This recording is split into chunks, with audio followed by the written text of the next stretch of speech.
Audio Jungle.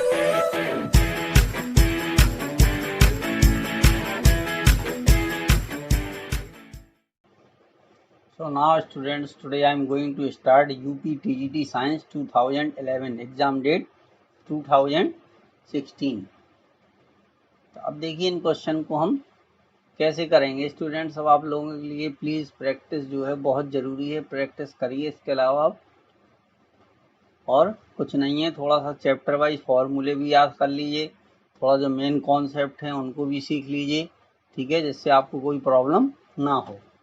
अब देखिए question number 70 में क्या है, यदि वेग समय ग्राफ समय एक्स के समांतर हो। तो जब वेग समय ग्राफ जो है मान लीजिए इस तरीके से दिया गया है, ठीक है, ये समय है और ये वेग है, ठीक है, और ये इसके इस तरीके से ये पैरेलल लाइन दी गई है, ठीक है। तो वस्तु नियत वेग से चल रही है तो ये भी करेक्ट होगा इसका। जब नियत वेग से चलेगी तो देखिए एक्सीलरेशन जो है वो क्या होगा, 0 हो जाएगा, चूंकि वेग चेंज नहीं हो रहा है तो b minus you upon T. तो जितना b होगा उतना ही u होगा, यानी 0 अपॉन टी आ जाएगा, ठीक है। तो ये भी करेक्ट है। ग्राफ का क्षेत्रफल निकालकर इसके विस्थापन का जो है मान निकाला जा सकता है, ये भी सही है। तो इसलिए इसका ऑप्शन जो करेक्ट होगा वो उपरोक्त सभी होगा, ठीक है, डी ऑप्शन करेक्ट हो जाएगा, इसका ऑप्शन डी करेक्ट हो जाएगा। 71 में क्या कह रहा है, यदि एक वस्तु कुछ दूरी चलकर वापस उसी बिंदु पर आ जाती है। तो जब भी देखिए कोई वस्तु जो है कुछ दूरी चलकर उसी बिंदु पर वापस आ जाती है, ठीक है, यानी इनिशियल पॉइंट यानी प्रारंभिक बिंदु, इनिशियल पॉइंट और, ठीक है, इनिशियल पॉइंट और फाइनल पॉइंट या एंड पॉइंट, ठीक है, फाइनल पॉइंट अंतिम बिंदु, स्टार्टिंग यानी प्रारंभिक बिंदु और अंतिम बिंदु अगर दोनों सेम हो तो जो डिस्प्लेसमेंट है वो क्या होगा, 0 होगा। और जब डिस्प्लेसमेंट 0 होगा तो उसकी जो एवरेज वेलोसिटी है वो भी 0 हो जाएगी, ठीक है। चाल यानी दूरी शून्य नहीं होती कभी भी, ठीक है, तो इसलिए औसत चाल पे कोई फर्क नहीं पड़ेगा, औसत वेग 0 हो जाएगा। सरल रेखा में गति करते एक कण का विस्थापन इतना है, जहाँ s सेंटीमीटर तथा t सेकंड में है, कण का प्रारंभिक वेग है। तो देखिए s इक्वल टू कितना दिया है, ये दिया गया है 8t² प्लस 3t माइनस 5, ठीक है। अब इसका डिफरेंशिएशन कर देंगे, ds अपॉन dt क्या होता है, एक्चुअल में वेलोसिटी होती है ये, ठीक है। तो वेलोसिटी होती है, इसका डिफरेंशिएशन करोगे 8t² का होगा 16t प्लस 3। अब उसने कहा प्रारंभिक वेग, तो t बराबर 0 पर, t बराबर पर 0 पर जो है उसका प्रारंभिक वेग हमें फाइंड होता है। तो इसमें t की वैल्यू 0 पुट कर दीजिए, तो प्रारंभिक वेग क्या आ जाएगा, 16 इंटू 0 प्लस 3, तो ये 3 आ जाएगा। क्या मिल जाएगा हमें, 3 मिल जाएगा, ठीक है। तो u की वैल्यू कितनी आ गई, u इक्वल टू आ गया 3 मीटर पर सेकेंड, ठीक है। तो ऑप्शन इसका ए करेक्ट हो जाएगा। कह रहा एक पृथ्वी की त्रिज्या 6400 किलोमीटर है, ठीक है, यदि इसकी विषुवत रेखा पर स्थित एक बिंदु का कोणीय वेग हमें फाइंड करना है, ठीक है। तो अब देखिए इसकी त्रिज्या जो है वो 6400 किलोमीटर है। तो एक्चुअल में यहाँ पर क्या है कि हमें कोणीय वेग फाइंड करना है, तो ओमेगा बराबर क्या होता है, 2 पाई अपॉन टी होता है, ठीक है। और पृथ्वी का जो आवर्तकाल होता है, पृथ्वी के लिए जो टी होता है वो होता है 24 आवर्स, ठीक है, क्योंकि इसका आर से कोई लेना देना नहीं है, ठीक है। तो अब इसको 24 आवर्स को हम सेकंड में कन्वर्ट करेंगे, क्योंकि आंसर रेडियन पर सेकंड में आ रहा है। तो आवर के पहले मिनट बनाएंगे, ठीक है, और मिनट के फिर सेकंड बनाएंगे, तो ये आ जाएगा हमारा, ठीक है। अब बस इसमें वैल्यू पुट कर दीजिए, तो 2 इंटू 3.14 अपॉन 24 गुणा कितने हो गए 3600, ठीक है, इतने रेडियन पर सेकंड आ जाएगा, इतने रेडियन पर सेकेंड आ जाएगा। अब कैलकुलेशन आप इसकी कर सकते हैं, तो आपका 7 पॉइंट, ठीक है, 3 इंटू 10⁻⁻5 रेडियन पर सेकेंड आंसर आ जाएगा। अच्छा, अब 74 में क्या कह रहे हैं, एक वस्तु को वेग समय पर निम्न समीकरण के अनुसार निर्भर करता है। v बराबर इतना दिया है, वस्तु गति कर रही है, ठीक है।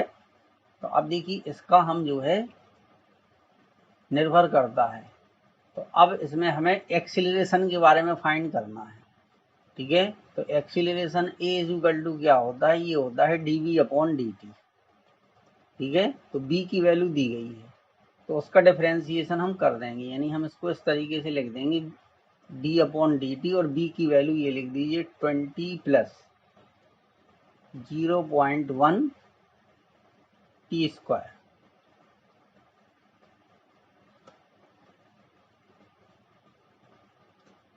पावर नहीं लग रही है, चलिए देखिए टी पावर 2 ये हो गया। अब इसका डिफरेंशिएशन कर दीजिए, तो देखिए 20 कांस्टेंट है, तो कांस्टेंट का डिफरेंशिएशन 0 होता है, 0.1 और टी स्क्वायर का डिफरेंशिएशन करोगे तो ये 2t आ जाएगा, ठीक है, ये 2t हो गया।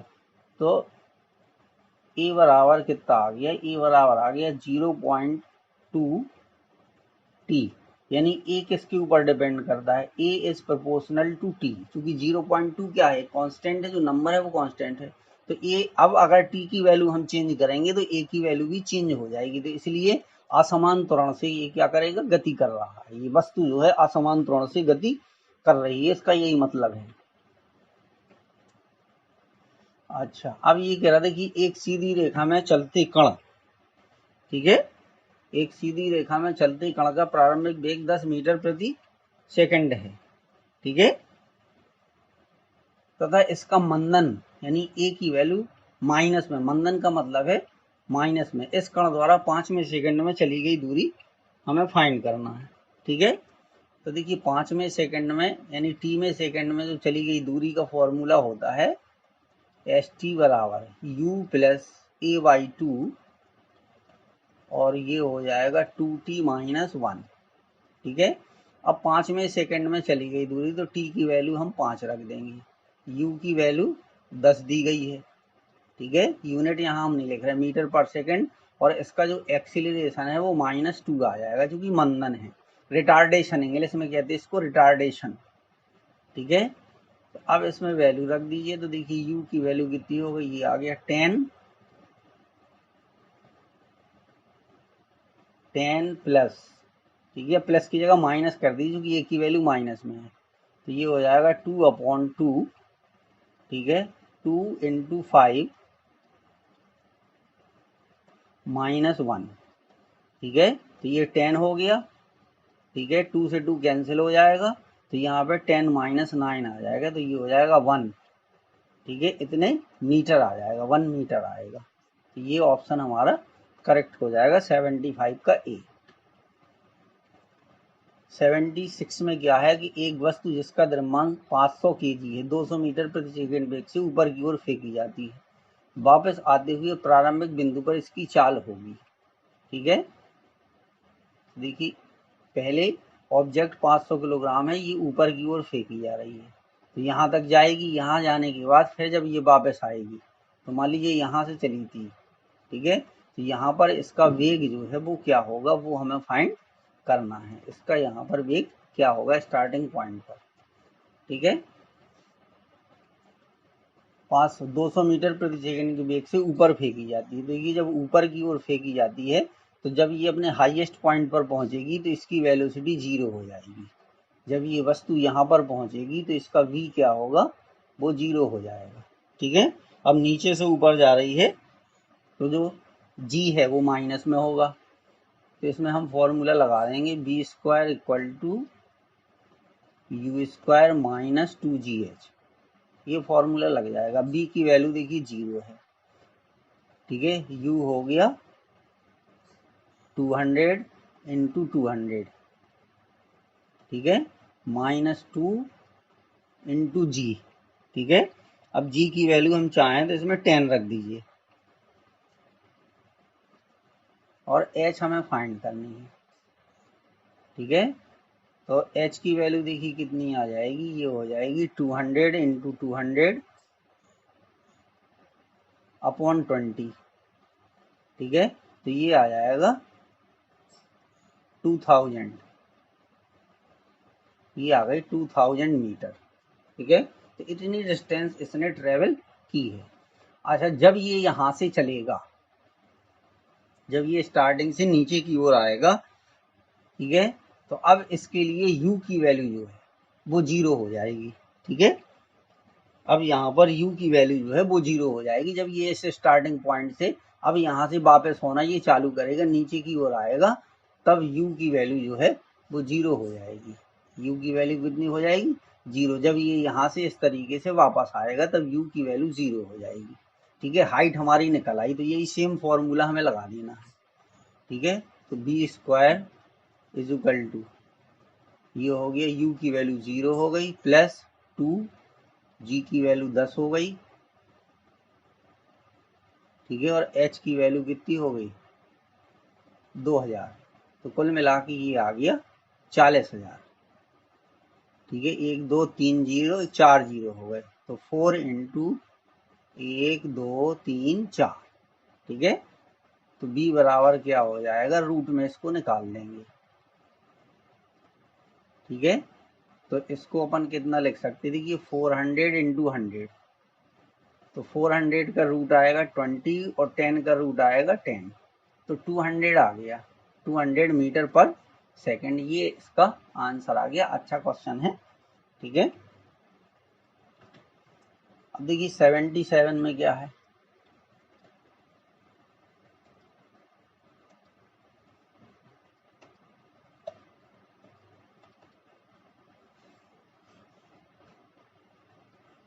सेवेंटी सेवन में ये दिया गया है कि एक वस्तु 4.9 मीटर पर सेकंड वेग से ऊपर की तरफ फेंकी जाती है, जमीन से कितने समय बाद टकराएगी, ठीक है।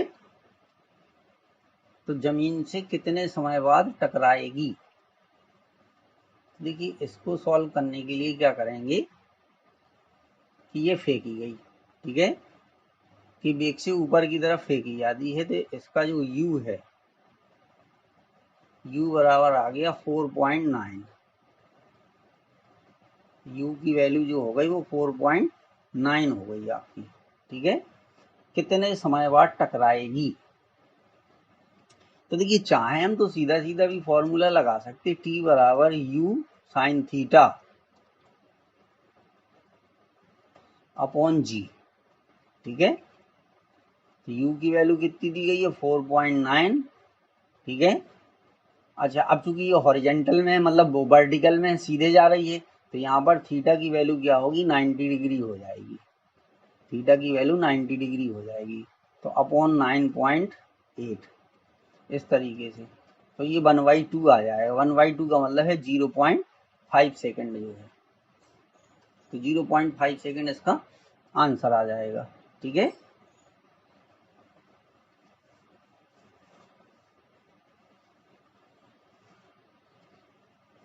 अब चूंकि ये पता नहीं है कि कितने ऊपर तक जाएगी, तो पहले हम इसकी u दिया गया है, b 0 हो जाएगा। दूसरे तरीके से अगर हम लगाएंगे तो कैसे लगेगा, फिर उसमें लंबा हो जाएगा क्वेश्चन, ठीक है।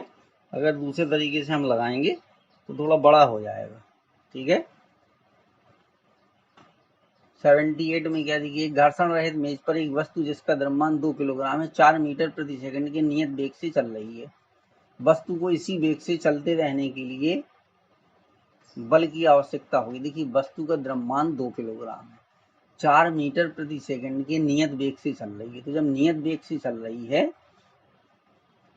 तो इसका मतलब है कि एक्सीलरेशन क्या है 0 है, ठीक है। और जब एक्सीलरेशन 0 है तो फोर्स भी क्या होगा, फोर्स भी 0 होगा, ठीक है। तो इसलिए हमें जो है इसी वेग से अगर चल रही है तो हमें कोई बल लगाने की आवश्यकता नहीं है, क्योंकि न्यूटन का फर्स्ट लॉ क्या बताता है कि कोई वस्तु तब तक गति की अवस्था में रहेगी जब तक कि उस पर कोई बाह्य बल न लगाए। तो वो तो अब पहले ही से चल रही है, नियत वेग से चल रही है, तो मत कहा है कि एक उस पर कांस्टेंट फोर्स लग रहा होगा, ठीक है। तो इसका मतलब है जब नियत वेग से चल रही है तो एक्सीलरेशन 0 होगा तो फोर्स भी 0 होगा, तो इसलिए 0 उसका आंसर आ जाएगा। एक गतिशील वस्तु का कोणीय संवेग हमेशा नियत रहेगा यदि, देखिए कोणीय संवेग जो है इसका ये होता है कि बल आघूर्ण बराबर टॉ बराबर, ठीक है, ये बराबर होता है कोणीय संवेग परिवर्तन की दर के, कोणीय संवेग, ठीक है, कोणीय संवेग में परिवर्तन बटे समयांतराल या डेल्टा टी, ठीक है। अब देखिए अगर डेल्टा टी की वैल्यू क्या हो जाए, 0 हो जाए, कोई बाह्य बल आघूर्ण ना लगा हो, कोई बाह्य बल आघूर्ण ना लगा हो, इसका मतलब है टॉ बराबर 0, ठीक है। तो जो कोणीय संवेग है इसको जे से भी रिप्रेजेंट करते हैं, जे से भी रिप्रेजेंट करते, एल से भी रिप्रेजेंट करते हैं।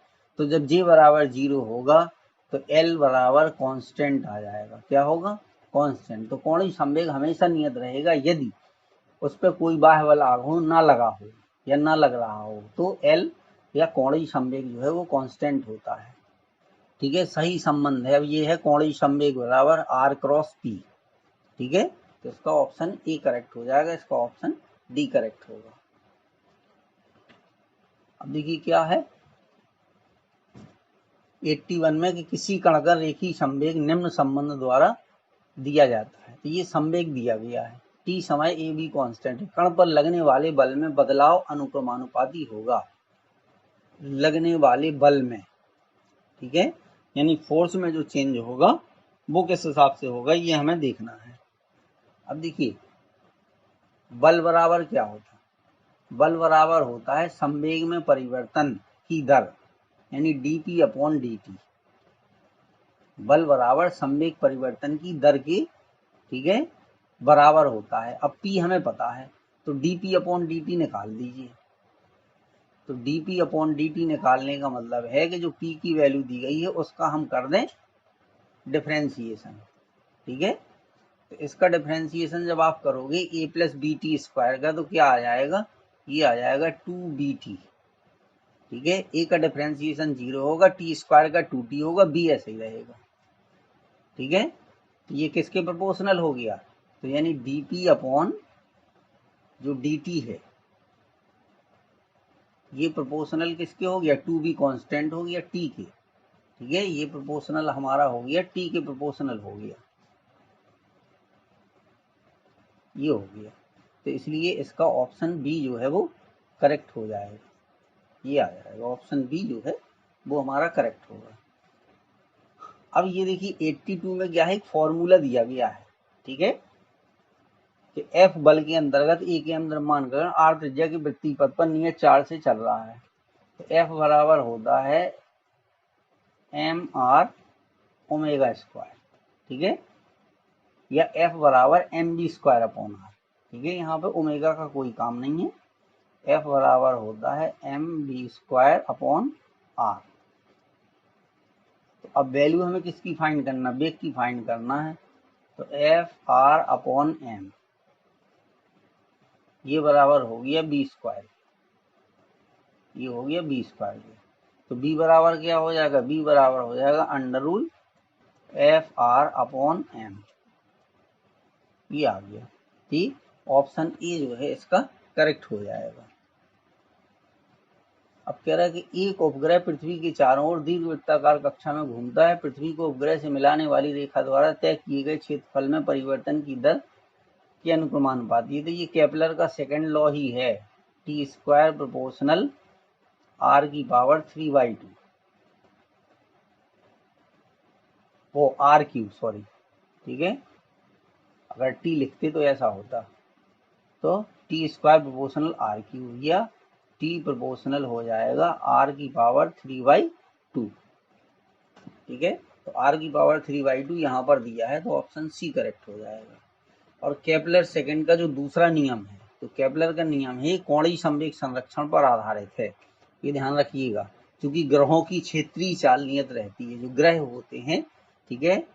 तो इसका जो शेप है वो दीर्घवृत्ताकार है, यानी एलिप्स के शेप में है, तो इसका कोणीय संवेग संरक्षण का नियम इसमें अप्लाई होता है। पृथ्वी से प्रेक्षित किए गए प्रक्षेप के लिए निम्न में से क्या हमेशा नियत रहता है।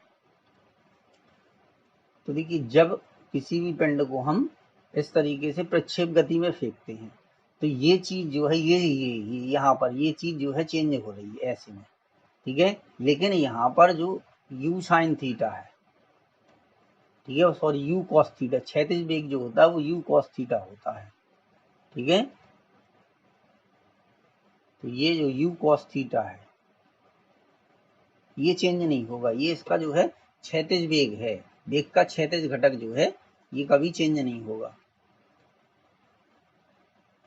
अब फिर 86 वाला क्वेश्चन है कि यदि पृथ्वी सिकुड़कर वर्तमान त्रिज्या से 1/3 गुना कम त्रिज्या की हो जाए तो गुरुत्वीय त्वरण होगा। यदि पृथ्वी सिकुड़कर अपनी वर्तमान त्रिज्या से 1/3 गुना कम हो जाए, ठीक है, तो गुरुत्वीय त्वरण क्या होगा ये हमें बताना है, ठीक है। चलिए, तो जब पृथ्वी सिकुड़ेगी, ठीक है, तो देखिए इसमें जो फॉर्मूला लगेगा वो, ठीक है, गहराई वाला लगेगा। जैसे ये पृथ्वी है, अब ये सिकुड़ करके इस तरीके से रह गई, इतनी रह गई, ठीक है, तो ये नीचे की तरफ गई, ऊपर की तरफ नहीं गई, कहाँ, नीचे की तरफ गई, ठीक है। तो जी डैश बराबर कितना होता है, जी और ब्रैकेट के अंदर होता है 1 minus H upon R E, ठीक है। अब एच कितनी हो गई, एच जो है वो 1/3 हो गई, ठीक है। एच कितनी हो गई, पृथ्वी की त्रिज्या की 1/3 हो गई। तो G dash is equal to G 1 minus R E upon 3 R E, ठीक है। तो जी डैश बराबर हो गया जी 1 माइनस 1/3, ठीक है। तो ये आ गया 2g अपॉन 3, कितना आ गया 2g अपॉन 3 या 2/3g। तो ऑप्शन इसका ए करेक्ट हो गया। अब देखिए क्या है 87 में कि पृथ्वी की सतह से पृथ्वी की त्रिज्या के बराबर ऊंचाई पर गुरुत्वीय त्वरण है, पृथ्वी की त्रिज्या के बराबर ऊंचाई पर, ठीक है। तो देखिए यहाँ पर जो फॉर्मूला अप्लाई होता है ये होता है जब हम पृथ्वी से ऊपर जाते हैं तो जी के मान में जो परिवर्तन होता है उसका फॉर्मूला लगेगा। तो 1 प्लस एच अपॉन आर ई का स्क्वायर, ठीक है, 1 प्लस एच अपॉन आर ई का होल स्क्वायर, ठीक है। इसको वो वाला नहीं लगाते, इसमें 1 माइनस एच अपॉन, तो 1 माइनस, ठीक है, अच्छा हाँ ठीक है, 1 माइनस 2h अपॉन आर, इसको ऊपर ले जाके वो तब करते हैं कि जब h की वैल्यू कम होती है तब हम उसको करते हैं, ठीक है। तो ये हो जाएगा कि जी डैश बराबर जी, अब h की वैल्यू आर ई हो गई, h बराबर कितना हो गया R E according to question, ठीक है। तो ये हो जाएगा 1 plus R E upon R E, ठीक है। तो आर ई से आर ई कैंसिल हो गया, तो जी डैश बराबर जी अपॉन 4 आ जाएगा, कितना आएगा जी अपॉन 4, ठीक है। ये ऑप्शन करेक्ट हो गया। अब देखिए कह रहा सरल लोलक के लिए एल तथा टी के बीच ग्राफ होगा, तो ये हमें फॉर्मूला पता है, देखिए टी बराबर होता है 2 pi under root L upon G. अगर इसके हम बोथ साइड का स्क्वायर कर दें तो देखिए बोथ साइड का जब स्क्वायर करोगे तो T square is equal to कितना आएगा, ये आ जाएगा 4 pi square L upon G, ठीक है। अब उसने कहा है एल और टी के बीच में, ठीक है। तो देखिए 4 पाई स्क्वायर कांस्टेंट है और जी भी कांस्टेंट है, ठीक है, तो उससे कोई फर्क नहीं पड़ना। तो अगर हम चाहें तो एल बराबर कितना लिख सकते, एल बराबर लिख सकते के टी स्क्वायर, ठीक है, जहां पे के की वैल्यू क्या है हमने ये मान ली 4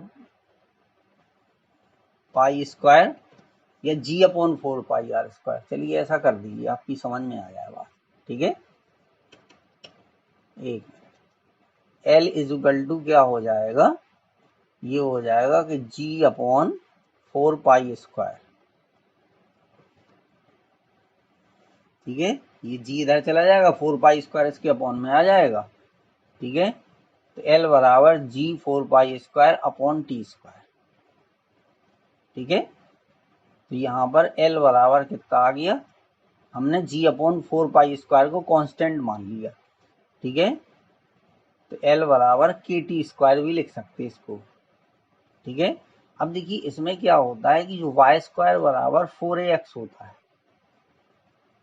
Y square is equal to 4ax होता है, ये पैराबोला की समीकरण होती है। किसकी होती है, ये समीकरण होती है, ठीक है, पैराबोला, परवलय, ये परवलय या पैराबोला की इक्वेशन होती है। तो ये वाली इक्वेशन और ये वाली इक्वेशन जो है एक दूसरे से मैच कर रही है। ठीक है, तो इसलिए इसका पथ जो है वो पैराबोलिक होगा, परवलय की शेप में होगा। ठीक है, इस तरीके से आप उसको एक्सप्लेनेशन करके समझोगे तो आपको वो भूलेगा नहीं। अब देखिए 89 में क्या है, 253 केल्विन का मान फ़ारेनहाइट स्केल पर हमें फाइंड करना है। तो देखिए इसका फॉर्मूला होता है C/5 is equal to F minus 32/9। ठीक है, और C बराबर होता है K माइनस 273। ठीक है, तो यहाँ पर बस ये सब वैल्यू उठा के रख दीजिए। 253 केल्विन का फ़ारेनहाइट में हमें मान निकालना है। ठीक है, फ़ारेनहाइट में उसका वैल्यू हम निकाल देंगे। ठीक है, तो अब देखिए इसकी वैल्यू निकालने के लिए चलिए ये वैल्यू हम पुट कर दें। ठीक है, तो C की जगह K माइनस 273, अब K की वैल्यू दी गई है 253, तो ये हो जाएगा 253 माइनस, ठीक है, 273 अपॉन 5। ठीक है, equal to F minus 32 upon 9। ठीक है, अब इसको इसमें से सब्ट्रैक्ट कर देंगे तो ये माइनस के 20 आ जाएंगे। ठीक है, upon 5 equal to F minus 32/9। ठीक है, इसको इससे कैंसिल कर दीजिए, तो देखिए यहाँ -4 बचा, मल्टीप्लाई कर दीजिए तो -36 is equal to F minus 32। F is equal to कितना हो गया, -36 प्लस 32, ये हो गया। तो कितना आ गया, ये आ गया इसका -4 डिग्री। तो ऑप्शन ए इसका करेक्ट हो गया। तो इस तरीके से ये क्वेश्चंस आपको करने थे स्टूडेंट्स। Thank you. प्लीज़ हमारे चैनल को आप लोग सपोर्ट कर रहे हैं, थोड़ा सा और सपोर्ट करिए प्लीज़।